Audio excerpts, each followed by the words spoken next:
Hello, and welcome to academic support for the outline, which is due week 3 of HUME 303. And I'm also going to discuss at the same time elements of the paper to get you on track with that. The most important thing to know about the outline is that you are going to create an outline for paper that you're writing that is on a specific piece of art.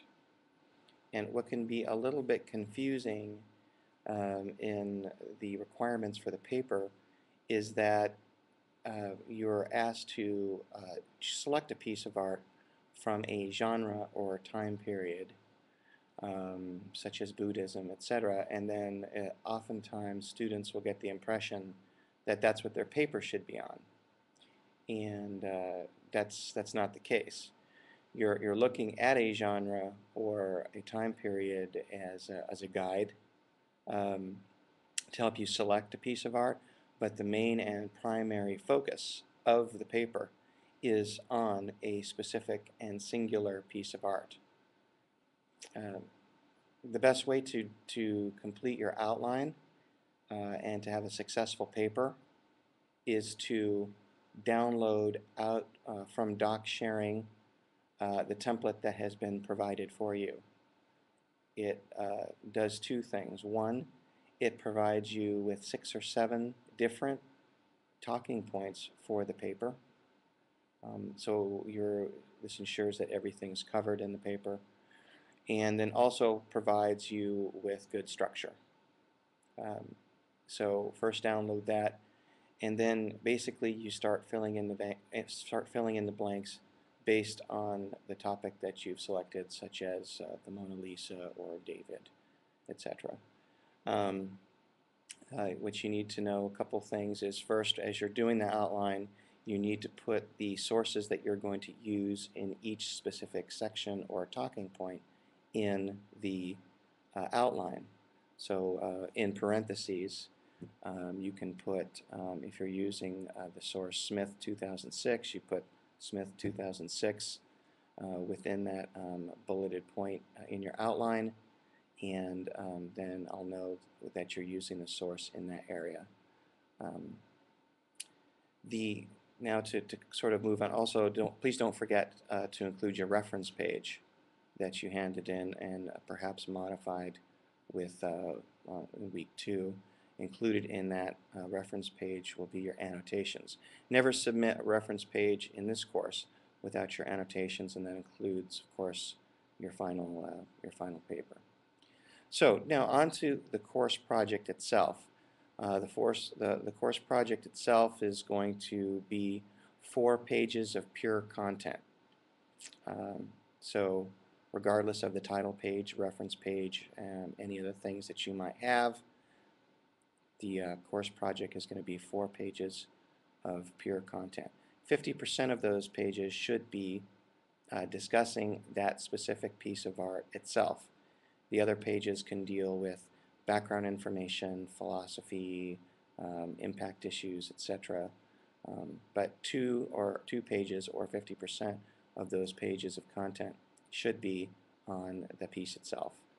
If you elect to have a title page, then you will go to 5 pages, and of course you need a reference page. So you're going to actually be turning in 5 to 6 pages net, depending upon whether you have the title page, which is optional. Generally, the papers start off discussing in that first paragraph what specific piece of art that you're going to be covering. And so it's clear to the reader what the paper is on. Then there's some background information on the artist and the genre and or time period that the piece was made.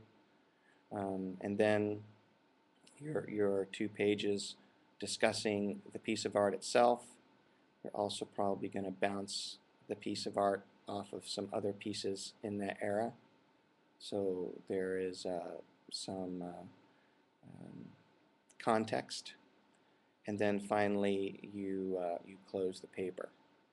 But the most important element to uh, earning your full points on the paper itself is really downloading that outline template, filling that out completely with your sources and where you're going to use them.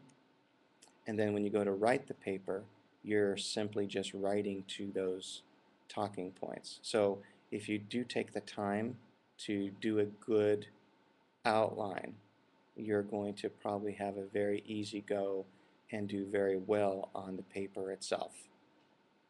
And that's basically about it. If you have any questions regarding the paper, don't hesitate to email me those questions, and I would be glad to support you in that area. A couple of good ways to find references if you'll probably turn in a reference page and need more information, is your references have references. So if you are looking at a paper, if you're looking at an article on the piece of art Blue Boy, for example, that the scholar that wrote that piece is probably going to have 6 or 7 references at the bottom of their paper, and you can go ahead and follow those references and get more information. You should not use Wiki or Encarta or these commercial sites for your references or the 100% basis of your paper, but those sites do have quite often good references. So you could check those sites out, read the content to get some idea and some direction of your paper, and then look at academic websites, academic papers that will usually follow at the bottom of that. All right, thank you very much.